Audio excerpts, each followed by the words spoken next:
welcome to my topic, which is called Demystifying Spring Boot Magic. And I just watched before the ad from Gradle, and it was kind of depressing. And I hope actually the topic we are looking at today with Spring Boot will be a little bit more fun and also a little bit more happy, right? So yeah, let's just jump into it. And something here. Yes, let's start with the introduction of my person. So I'm Patrick. I'm coming from Zurich, Switzerland. I work there as a technical agile coach and as a software crafter for 42 Talents. And we are doing lots of coaching for software development teams and also doing some technical trainings, especially on the topic like Spring Boot. So you see, my goal is in general to develop software solutions for human beings, and technology is for me just a tool. So that's why I like to work with people and creating great solutions in the end. So while at work, I do some coaching, architecture, reviews. I still develop some code. And as I said before, I also do some training. Then actually I lecture also at the University of Applied Science in Zurich as well, some software engineering courses. But then also beside that, I'm heavily involved in the Java community. So for example, as a part of the Java user group Switzerland, as a part of the software crafters movement in Switzerland as well, and many other things. Yes. So first, when you probably read the topic, Spring Boot, demystifying Spring Boot, I'll tell you what you will not expect from the presentation of the next 50 minutes. So I have a not agenda, what I'm not going to talk about.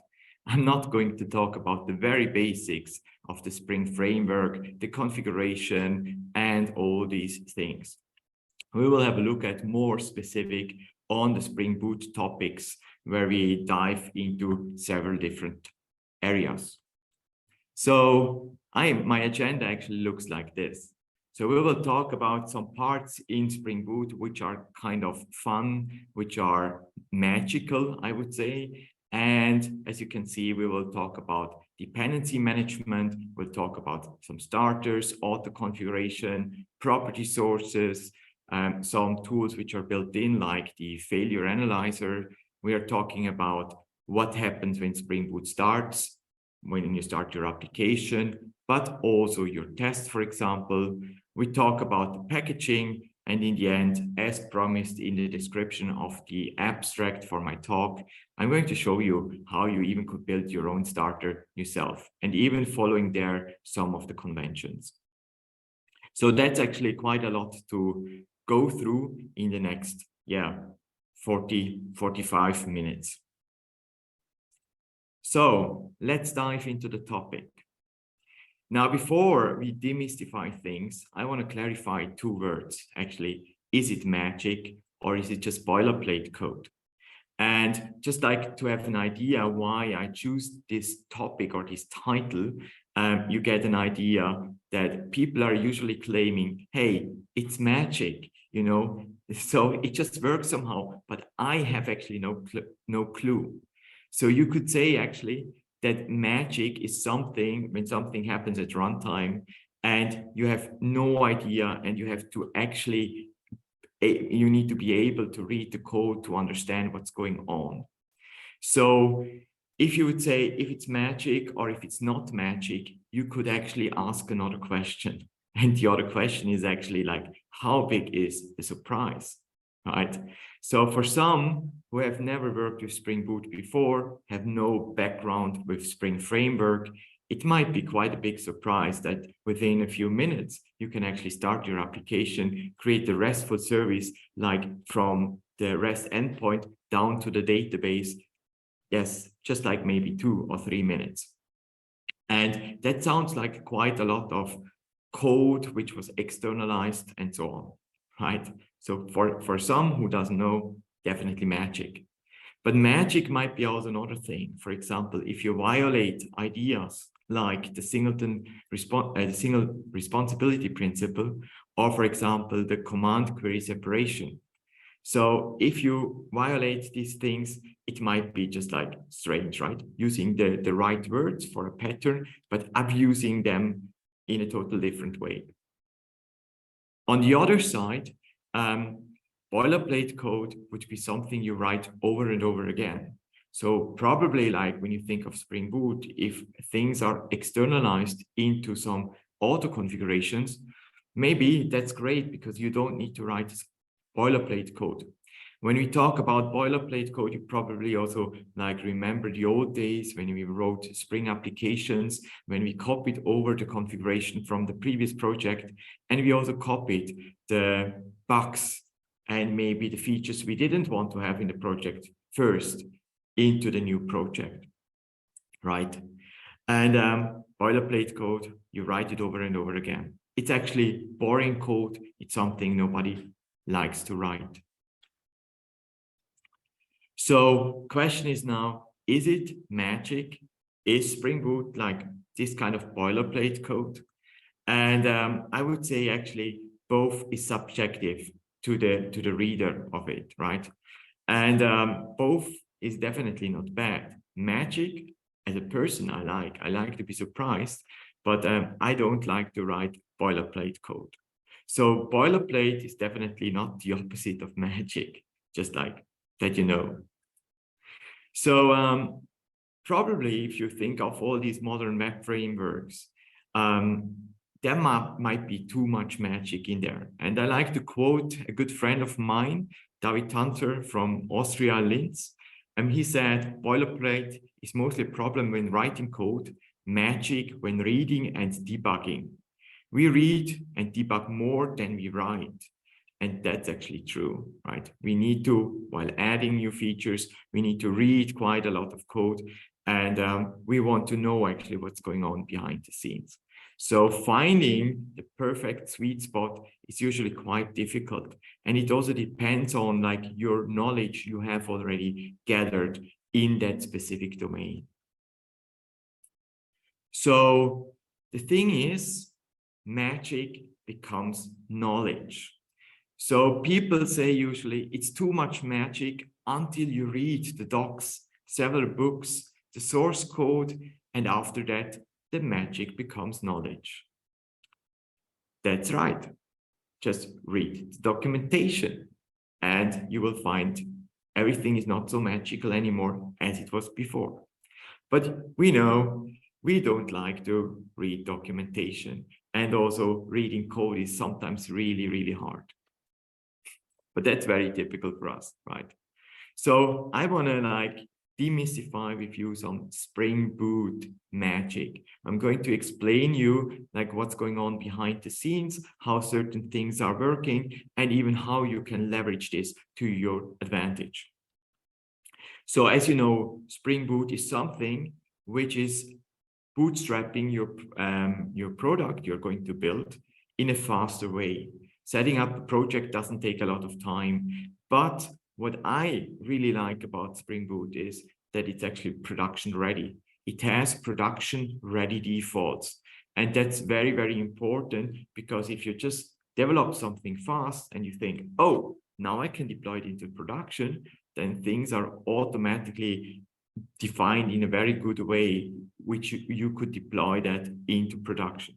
Obviously, for someone who don't know these defaults, it will be a surprise. It will be some magic going on. But if you think of like defining the data source pool according to the Tomcat threads you have, well, there are some good numbers we could rely on, experience from the past, and that's just like built into Spring Boot, right?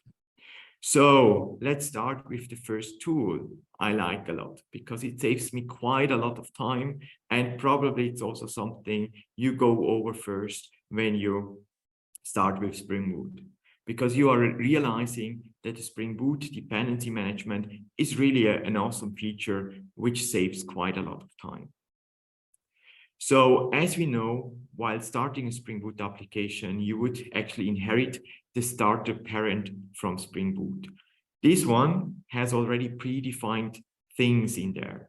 So for example, it defines for you some plugins, like for example, adjusting the Surefire plugin to a newer version so that you could run the JUnit 5 tests. It sets also things for the compiler that, for example, the Java version is correctly set on the compiler. Then it depends other dependencies and plugins we might use afterwards. And also for some of the plugins, it has also already some predefined configurations. But beside that, and that's probably the one thing which saves me the most of the time, is actually like the dependency management, which is used to define the versions of the libraries Spring Boot uses like internally.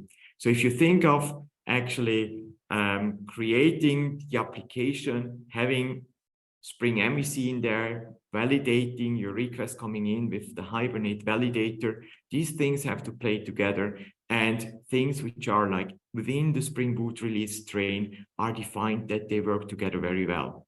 So probably like one of the feature which saves quite a lot of time. And then obviously, if you're going to upgrade the whole thing, it would be ideal if you just have to change the version of the parent, right?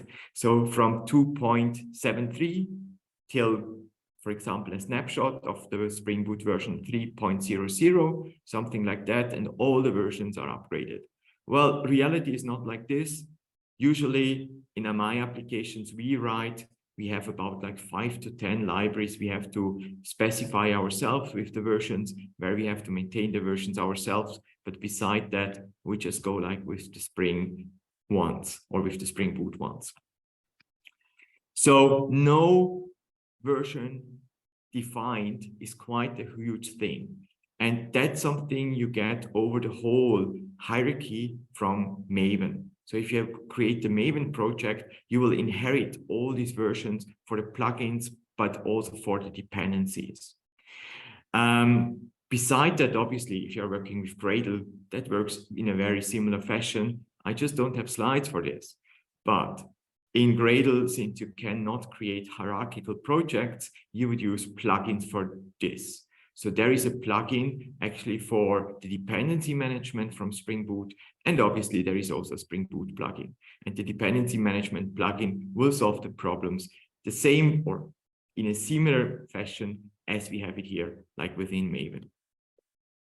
Okay, that was not something special. Maybe you know that already, but Maven can be sometimes also a bit tricky when you want to override the certain versions. Now let's head to the next idea. And this actually becomes even more magical because we are going to talk about what's behind this special annotation Spring Boot application. As I said at the beginning, this is basically like our main entry point in the Spring Boot app, and which adds all the things we need for this auto configuration. So when you would like decompile, or if you have a look at the sources of that Spring Boot application annotation, you're going to realize, hey, this is a composed annotation. The composed annotation contains of the component scan, the Spring Boot configuration annotation, and the @enable auto configuration annotation. The @enable auto configuration is probably the most important one because that triggers all the auto configuration to be started when you start the application. The Spring Boot configuration annotation actually is here as a marker because we are going to use that with the Spring Boot test annotation. So you're marking basically the main entry point into your Spring Boot application with that part. So composed annotations in Spring are a thing, and they use it really well here. So auto configuration, now it gets even more interesting, is actually the abracadabra from Spring Boot. So this is actually where all the magic actually happens. And when you have a look at the annotation, which is called @auto configuration, and maybe you're not up to date with your Spring Boot experience already, so this actually has changed, I think, at Spring Boot 2.7 or so, they introduced a new annotation which is now called @auto-configuration, and all the auto-configuration classes contain this auto-configuration annotation. If you have a look at it, if you dive into the source code of it, you would actually see that this is basically a configuration class where the proxy bean methods have to be set to false. So basically, this is considered the light mode for configurations. Light mode means there is no additional cglib proxy wrapped around the Spring beans, right? Or around the configuration class.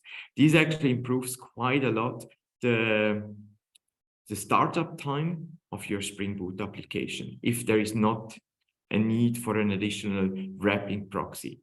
And therefore, you should, or you are not using bean references with a method defined in your configuration classes anymore within these configuration classes where this light mode is enabled, right? And then actually also here it's visible. There are two more annotations which might be quite interesting, but we will have a look at afterwards as well. It's the thing called @auto-configure before and @auto-configure after. These two ones are needed actually to specify the order when an auto configuration will be initialized. But we'll see that in an example a bit later. Right now, I have separated this because I think it's very important to show you that if you would have configuration classes or auto configuration classes annotated with this auto configure before or auto configure after, Spring Boot creates an order out of these auto configurations. And because of this, the order is defined during the startup.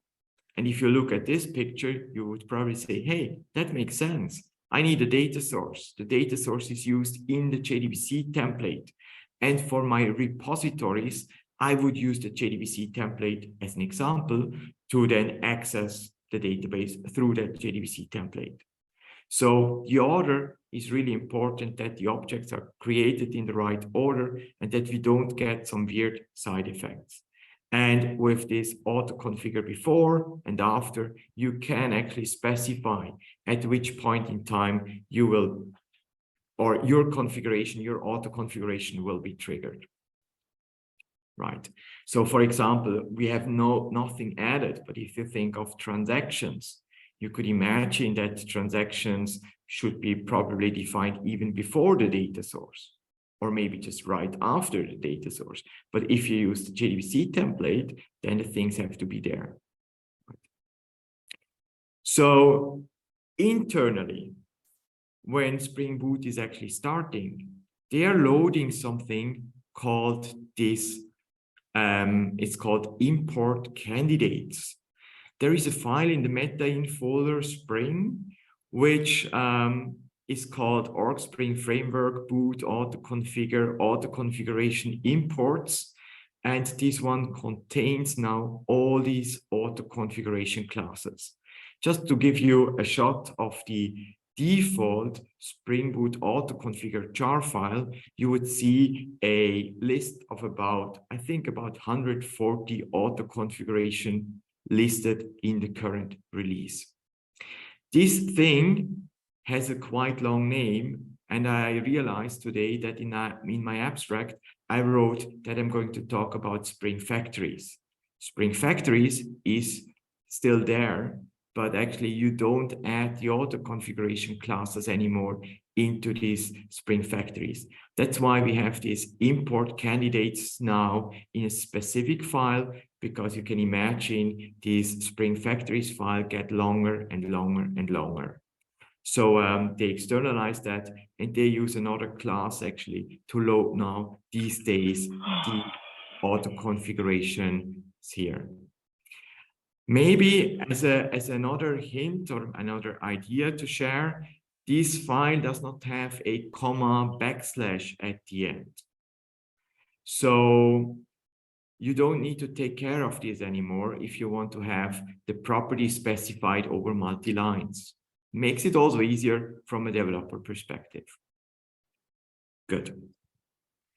So if you are looking at a specific auto configuration class, you would also see that there is quite a lot of things in here and quite a lot of annotation. And well, we see here that the auto configuration class uses the before part. So it triggers actually before this auto configuration, it triggers the SQL initialization auto configuration. So we have the before part specified. And then you see as well some conditional classes, conditional on class, conditional on missing bean, conditional on properties, these kind of things. So we have in Spring Boot a feature called these conditional classes, which you also could use even for your own configuration. And these are meant to be something like if statements to do certain checks. And there are quite a lot of checks actually available, because if you would list them, you would see things like conditional on class or missing class, on bean, on property, on resource, on expression, for example, where you could like execute a spell expression. So you would be able to check on Java. So depending on the Java version you have, you might have other configuration beans in your application context. You have like things related to JNDI, to a single candidate if the bean is already there.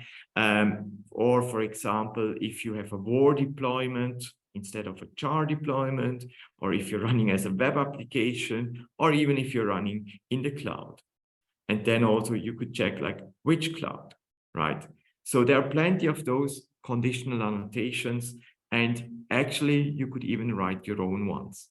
And there are some conditions really special made and even not externalized for Spring Boot. So these conditions are then like in an inner class specified and just like for that particular purpose. I'm sure you know already one of the conditional annotations you have seen even in the Spring framework. It's called profile, which is a specific version of the conditional on property annotation. Right. So let's have a look at some more stuff. And I think this is really interesting, even if you're newer to the Spring framework and the Spring Boot world, because configuration is another big thing here. Because the configuration, or even externalized configuration, would be used to override your configuration from the outside.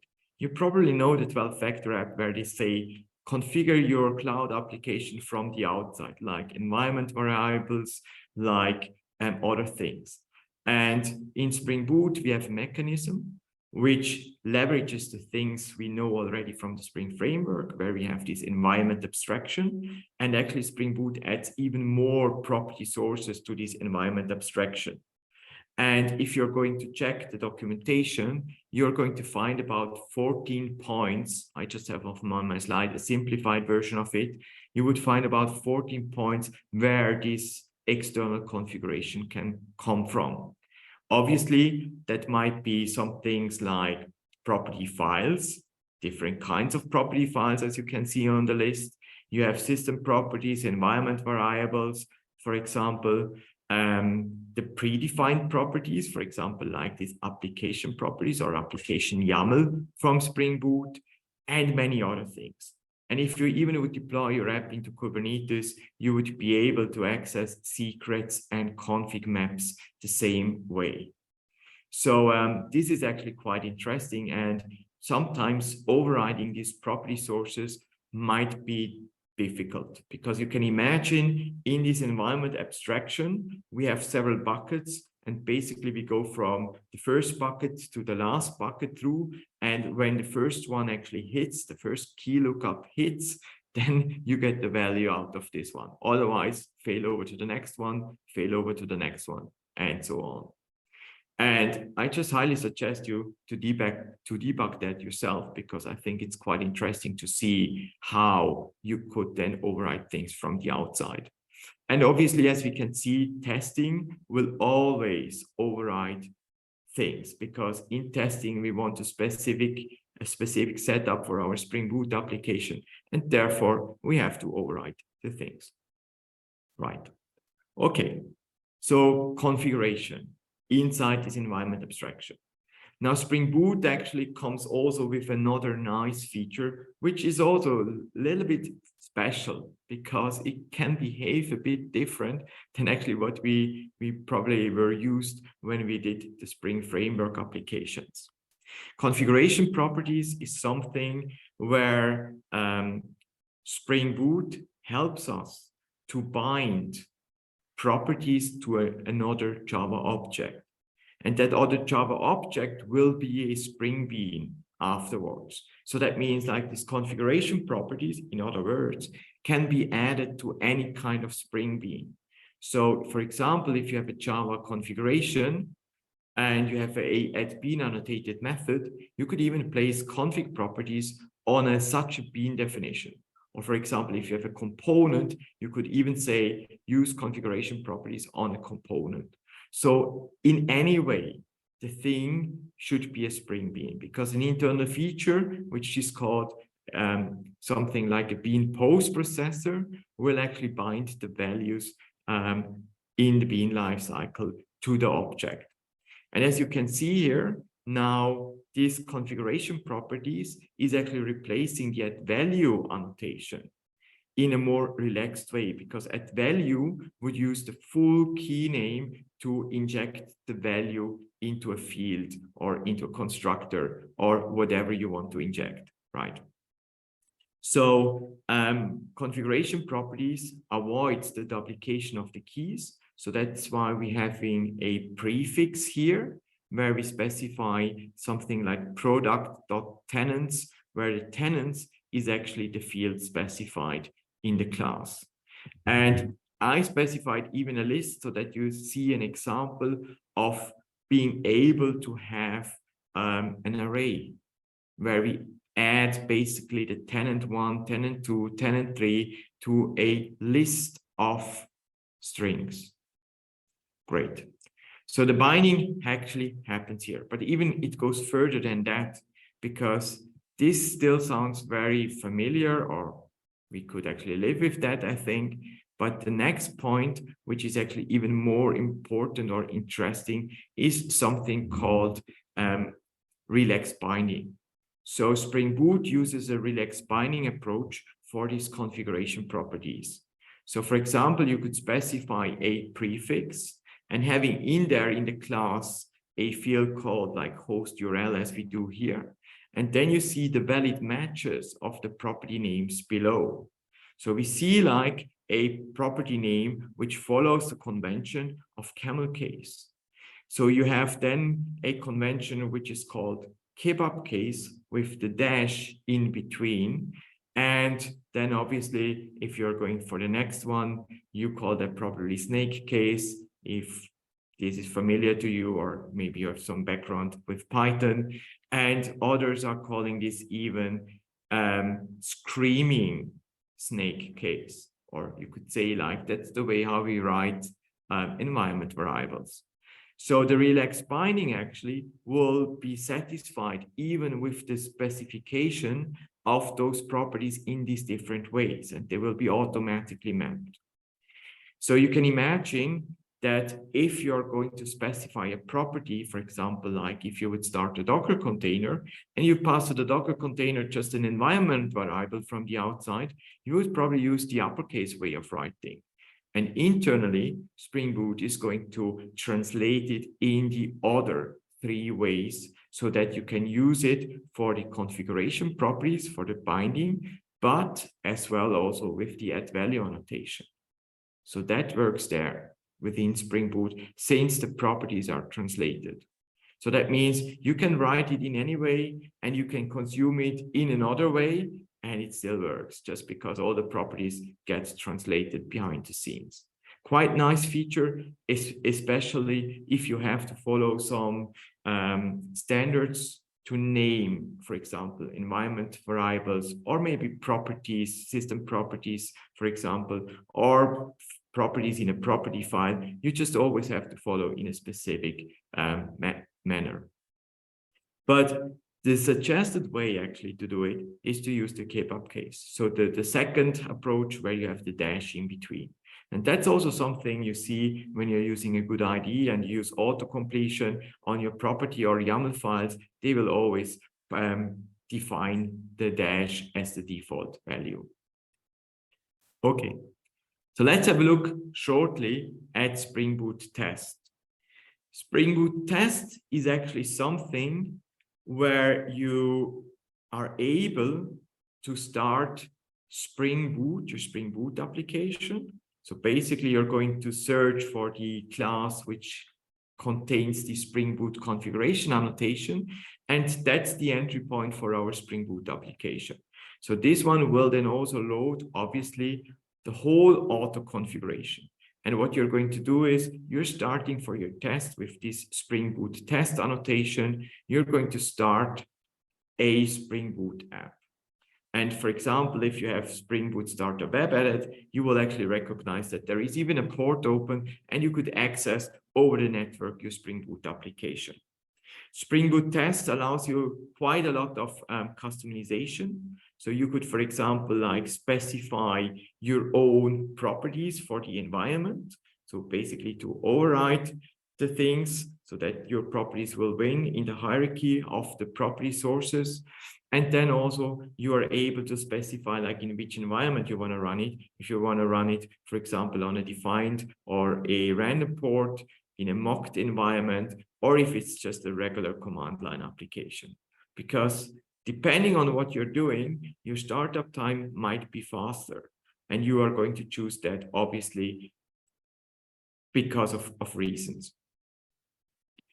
Now, if you are going to have a look into the Spring Boot test annotation, you're going to see that it's actually extended with the annotation from JUnit 5, this add, extend with. And it triggers just a regular JUnit 5 test. But what is a bit more special about the whole thing is, as I said, can you please mute? Thanks. So what is more special about that is you don't need to provide something like context configuration to specify the application context. And so that will be done automatically. And if you have something like an inner class, which is a configuration, Spring Boot test will use that as well, right? Just a hint below, if you overuse Spring Boot test, you're basically doing very heavy integration tests, and that might slow down your test suite a lot.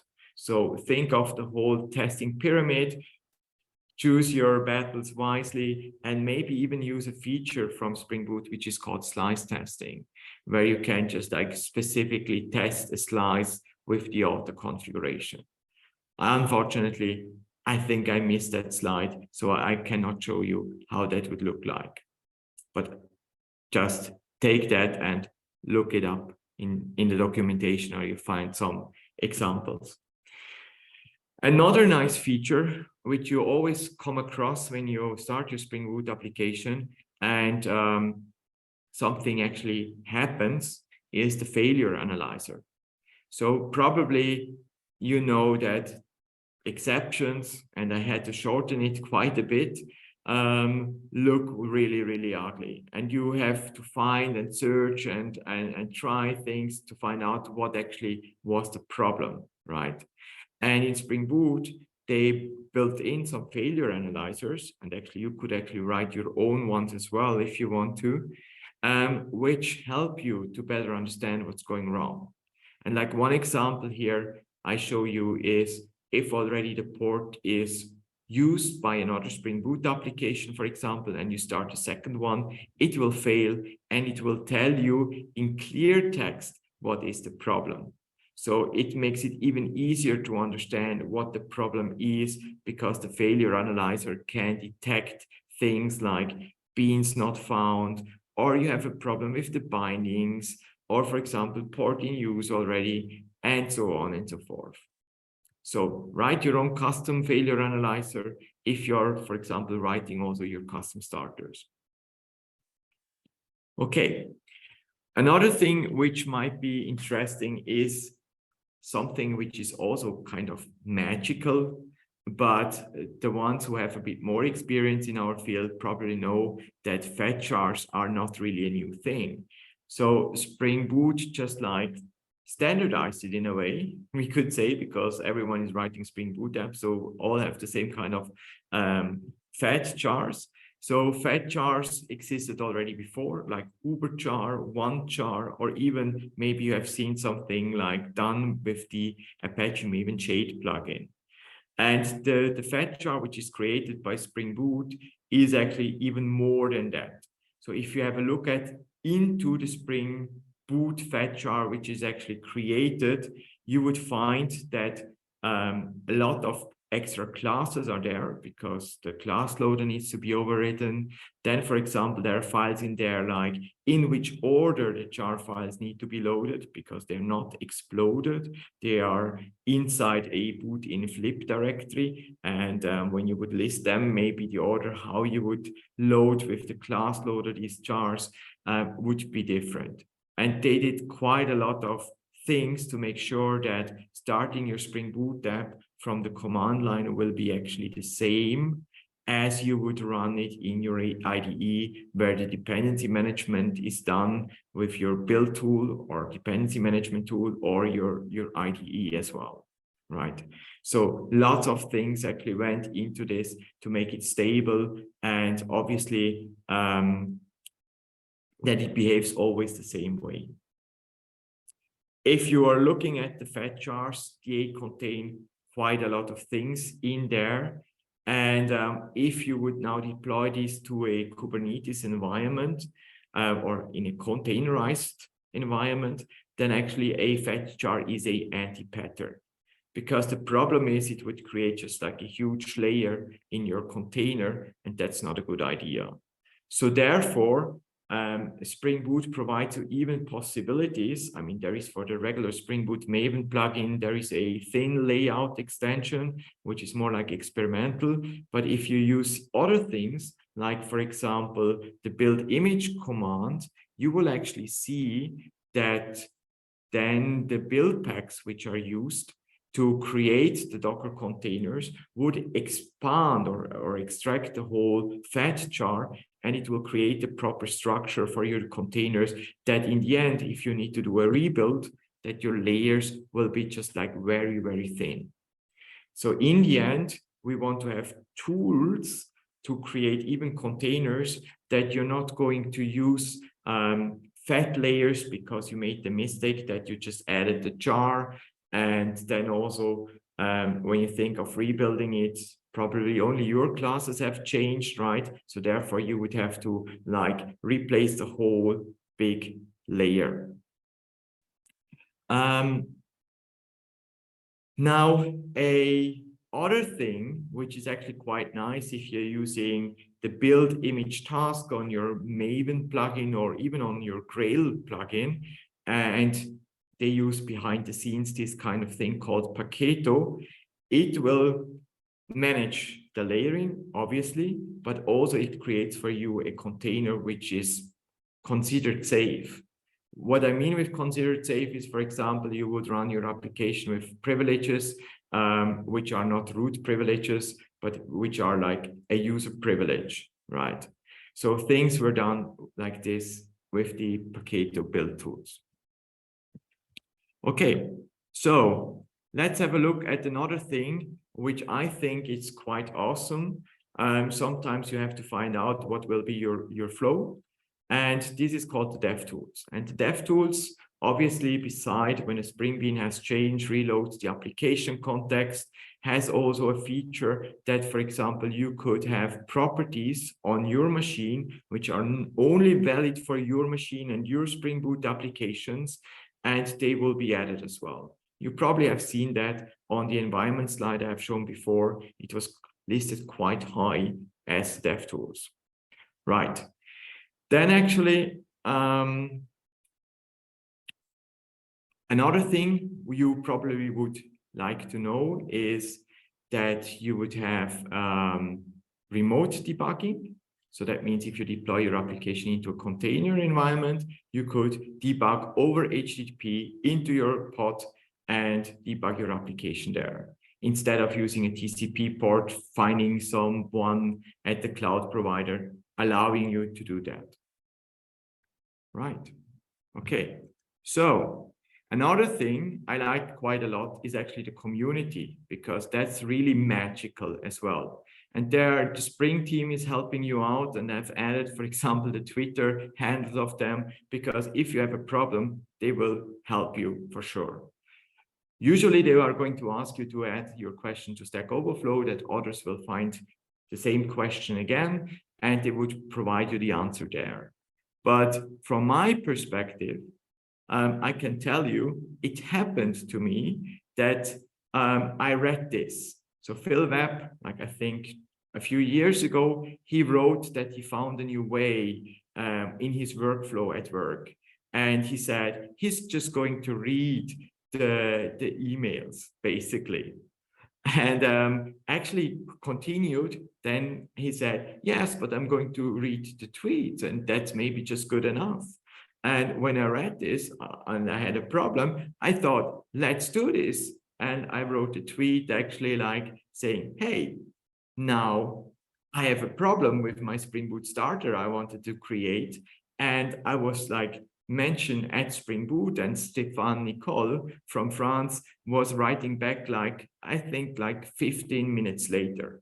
Unbelievable. And if you read the time when it was like 7:25 in the morning, it's really impressive, right? Really about 15 minutes it took him to answer the question. And I got a good hint, and I could then narrow down my problem way better. So what have we learned now? Yes. So just like recap the things. We have learned about some auto configuration stuff. We have learned about import candidates, the conditional annotations, auto configuration, how they are executed, and then also the configure before and after. And maybe even you want to know more how the configurations are applied, just use the debug parameter on the command line, and you will see that, because it's a huge list printed which things are matching. Now, before we finish the slide, I promised you at the beginning, I'm going to show you how to write a custom starter. And that's just like something we are going to look at in the next few minutes, because it's not such a big deal. We learn now quite a lot how this will work. And now we can apply all this knowledge to the whole thing. To create a custom starter, you have to usually create a few components, right? One component would be, we're going to create a auto configuration class with some properties. We would have some starters maybe to pull in some transitive dependencies, and there will be then some other things as well. But let's have a first look at the auto configure module. So the auto configure module, Spring Boot, has actually like one default, which is called Spring Boot auto configure. But if you write your own starter, you might create your own auto configure module, like the actuator does, and I think Spring Security does it as well. Now, if you look at the naming here, the custom name is always prefixed. Because if you say something like Spring Boot auto configure and you postfix your starter thingy, then actually like people would think it's an official starter, but it's not. So by prefixing the things, you're basically implying that's a custom starter, and people would know that you need a version number, for example, for the dependency. We need some Java classes like a property class, where we use configuration properties to do the mapping. We would need an auto configuration class, and we would have to specify this auto configuration imports file as well, which points then to the auto configuration. And another thing, which is actually quite fun and nice, is the Spring Boot configuration processor, because that helps us with some IDE support. So if you think now of your Java properties class, where you try to bind the properties to, you would write such a thing like this. I have an example here where I'm using a Java Faker library. Faker library is used for testing purposes to generate some good names. And I thought it's maybe a good idea and a simple example how I could create such a faker Spring Bean in my application context. And since this Java faker can be customized with language or with local, I thought I could make it customizable via property. So you see here that we are using now the Java faker prefix, and we are adding now the local and the language, right? Maybe if you do both, it's not a good idea. Maybe there is a order in this. Yes, then actually we need in this meta in Spring directory, this auto configure imports file. And you just point there to the Java faker auto configuration, to your auto configuration thingy. So that means when Spring Boot starts, it knows about when or where to load the auto configuration from. So no component scanning needed here, really, because component scanning in starters is not a thing. On the auto configuration, we are going to use obviously the auto configuration annotation. So we have the bean created in the light mode, but then also we are going to use the conditional annotations to do the checks. And you see here conditional class to check if the class is in the class path. And then also we have conditional on missing bean because I want to make sure that if the bean already exists, it's not getting overridden by the auto configuration, right? So very important step here. And that's also the usual way how things behave in Spring Boot. Right. Spring Boot configuration processor is something which generates a metadata JSON file. And if you look closely at the JSON document, you will actually see these are the texts I have been using as a Java doc command on the properties class. So this processor actually like takes it from there and then it just like adds it to the JSON file, and the IDE is going to read this JSON file and it will provide you auto completion in the YAML or in the properties files, right? Then actually the other thing you need is a starter. So you have a POM defined where you pull in all the dependencies, right? And that helps you doing the things. So that's just like regular dependency management, having a starter with all the transitive dependencies. And in the end, you just can go there and use it in your application. Just add it as a dependency to your application, and then you can use it like I did, like auto wire the faker instance, which is defined, predefined by the properties into your class. And then actually you just could execute and get the values from. So I think I'm just in time. So I just made it through. And that was demystifying Spring Boot magic, some looks behind the scenes, how Spring Boot works. And also probably you have learned certain things you could apply even while using Spring Boot at work. You don't have to write your own starter. You can write your own starter, but I think before, like in previous years, we always have written libraries. We were using our own libraries. These days, you're going to use starters instead. By adding the starters, you could make sure, for example, let's say we have something like a microservice project, that your security is always applied the same way in all the microservices. And that's a thing which is quite helpful.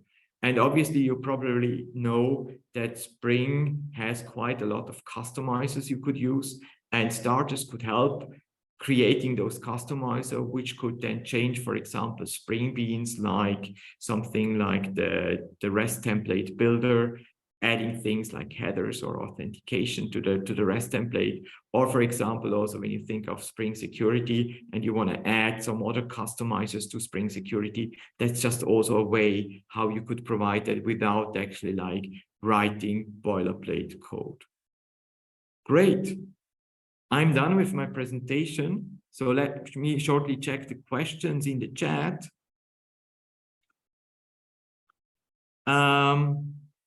Yes. So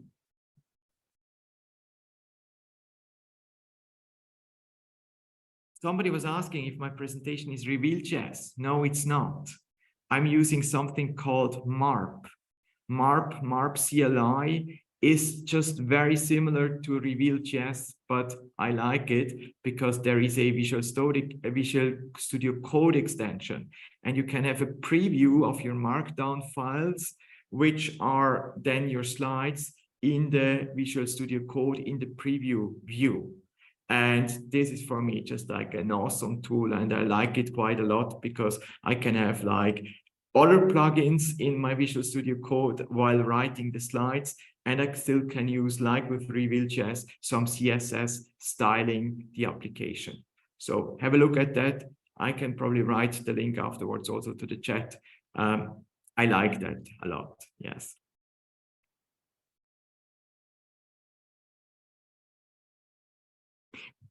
Perfect. Great. It looks like there is no questions. Then thanks a lot and enjoy the rest of JCON.